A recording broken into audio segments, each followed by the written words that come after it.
Hi, my name is Kelly Slotin, and I did my spring project on my dad and his job.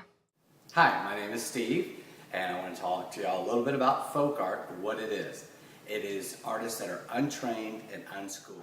Saying that, they definitely got no art education, so they never got to see museums or have art classes or instructions on art.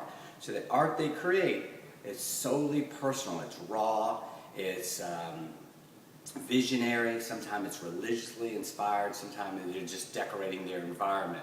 But all the artists, that's the one thing they have in common. Otherwise, every one of their stories is very different and really interesting. A lot of these artists had no formal education, meaning they dropped out of school before 8th grade, usually to help out on the family farm or work in factories or work as domestics. So they never really got the opportunity that you guys got to go to high school and college and beyond.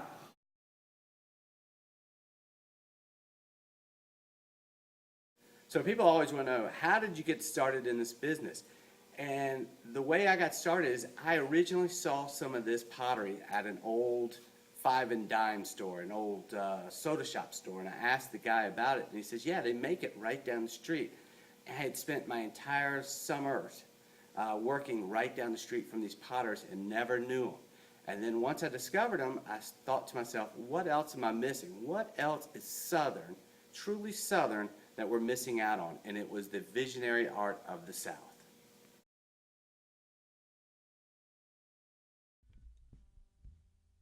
I started collecting folk art around the late 1980s, early 1990s, and during that time, you were able to go and visit almost 90% of the artists that we knew about.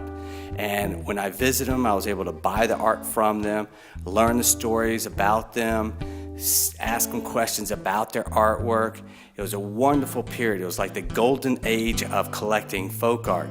Well, since that time to present days, we have lost over 99% of all those artists that were living because they were from an older generation, not just my parents' generation, but my grandparents' generation. But we fortunately had the opportunity to meet a lot of these artists, buy things from them, talk to them, and meet them, which made it for a wonderful experience.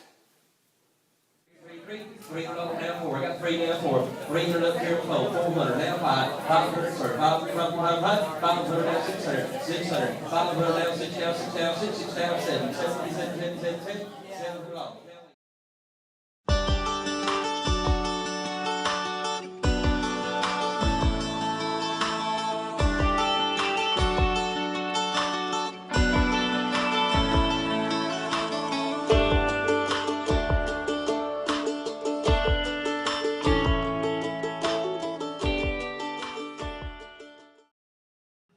So the reason that I did my spring project on my dad and his job is I think it's really interesting what he gets to do every day. His job allows him to go all around the country discovering this new art form that many people would never get to see without him.